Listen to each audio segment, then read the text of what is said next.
Muy buenas tardes, chicos. Hoy vamos a ver un nuevo tema en la materia de Historia y Geografía de Quintana Roo. En la clase anterior estuvimos viendo la resistencia que tuvieron algunos indígenas en lo que viene siendo la parte de la conquista, o sea, en mediados de estas.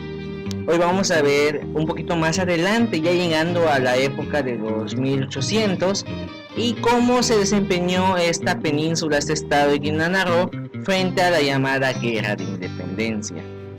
El tema que vamos a ver hoy es el papel del Estado en la Guerra de Independencia y el movimiento que tuvo para enfrentarse a...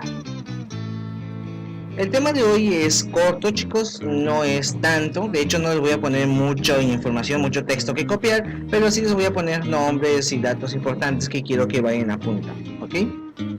Bueno, para empezar hay que mencionar que pues la Guerra de Independencia fue un movimiento bélico que se llevó a cabo en lo que es el territorio actual de México, aproximadamente de 1810 a 1821, que se dividió en 4 etapas. La primera fue la precursora, que inició poco antes de que comenzara todo lo que es la batalla de la Guerra de Independencia. La lucha popular, que fue cuando se extendió ya el inicio desde el Grito de Dolores en Guanajuato. La resistencia, que fue el momento en que los insurgentes tuvieron, como su nombre lo dice, resistir a las batallas, puesto que había un desorden, ya que los líderes de la independencia de esta guerra habían muerto. Y la consumación, que fue cuando finalizó la Guerra de Independencia y se llegó al trato que hoy conocemos para iniciar un país nuevo e independiente. Pero esto no fue tan relacionado con lo que sucedió en la península de Yucatán, en lo que sucedió en los estados de Campeche, Yucatán y sobre todo en Quintana Roo. Para iniciar, el pensamiento liberal que tuvo lugar en el estado fueron interpretados o mencionados por dos personajes famosos.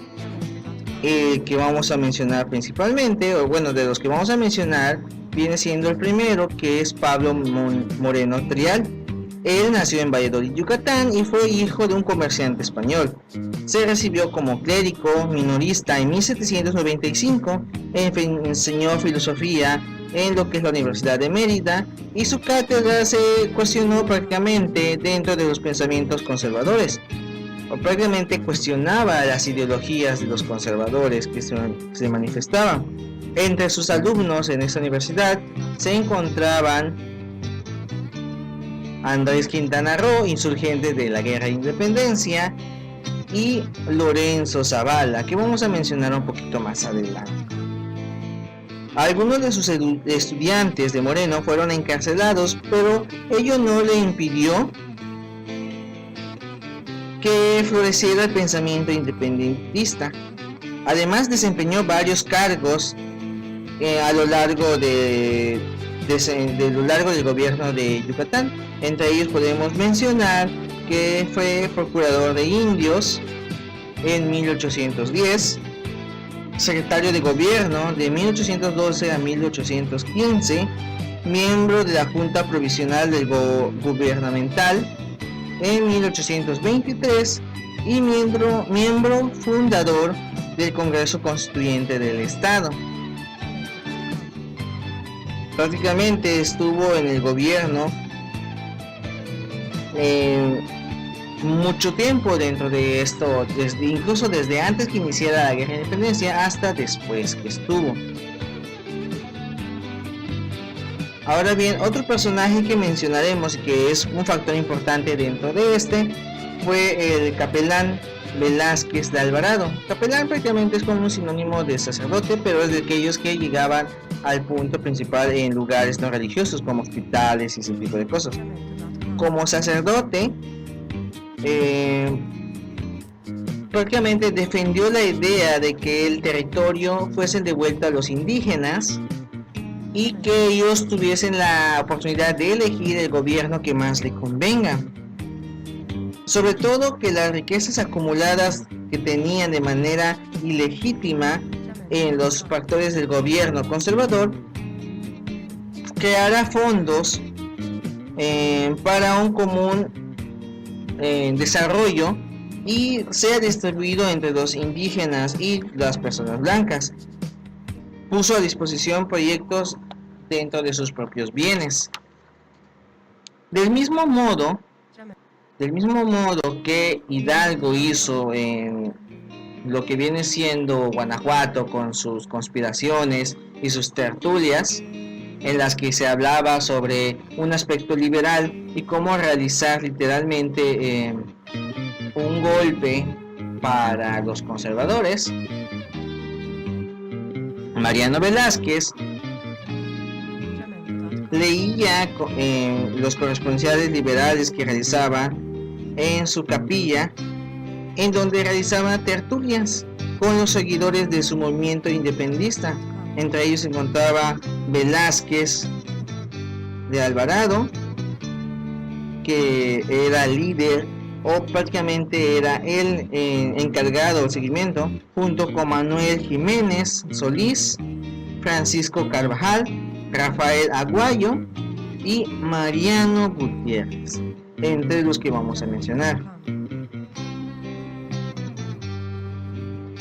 Fue en 1810 cuando aquellos sacerdotes, bajo la dirección de Vicente María Velázquez, comenzaron a reunirse semanalmente en la sacristía de San Juan para discutir formas viables de auxiliar a los mayas, y más tarde se unieron a su congregación, a su grupo, los ilustrados Lorenzo de Zavala, que habíamos mencionado anteriormente, Luis Alonso Peón, Pedro Almeida y José Matías Quintana, que es padre de Andrés Quintana Roo. Más adelante también se unió Pablo Moreno, que habíamos mencionado anteriormente, y así se formó la Sociedad de los Juanistas. Los Juanistas, como nombre que recibieron por reunirse en la sacristía de la iglesia de San Juan Bautista, mantenían una ideología de la cual hablaba de diversas materias y se leían las noticias que llegaban de Europa. La asistencia fue creciendo poco a poco y ahí surgió el primer grupo liberal de Yucatán.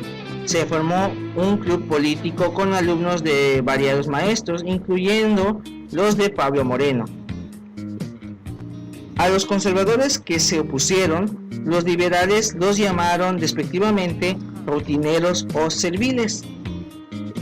Al igual que a todos en lo que pasaba en el país, Yucatán también tuvo una lucha entre los conservadores y liberales, aunque estas se dieron fuertemente por medio de la prensa.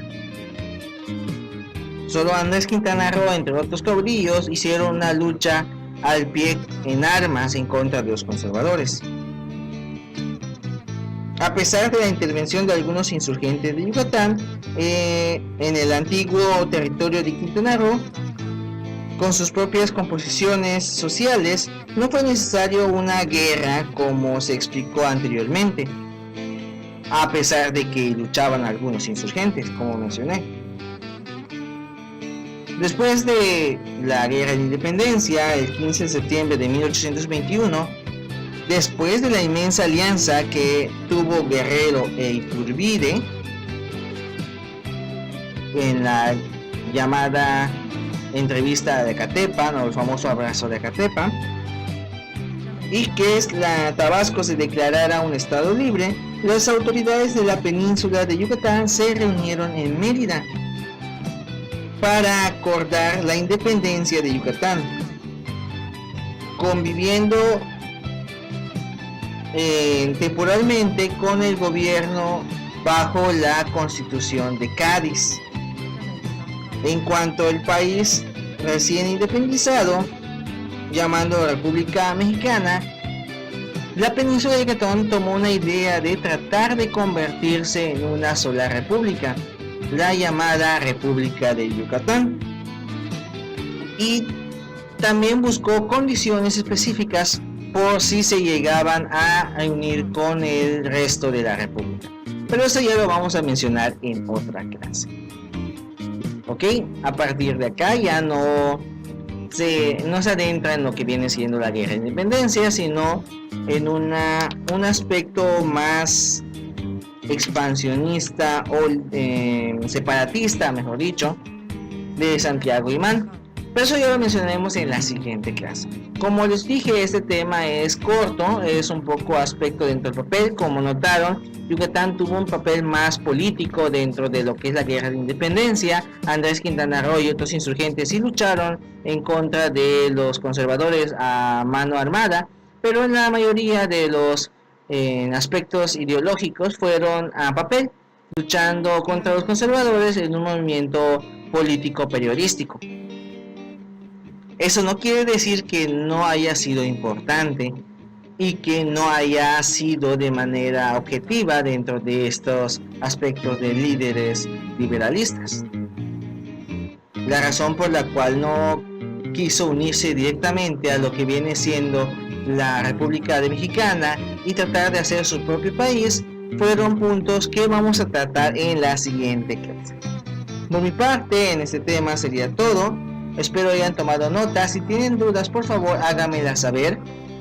Estén pendientes de su plataforma de Edmodo. Por mi parte sería todo. Nos vemos hasta la siguiente clase. Que tengan una bonita tarde.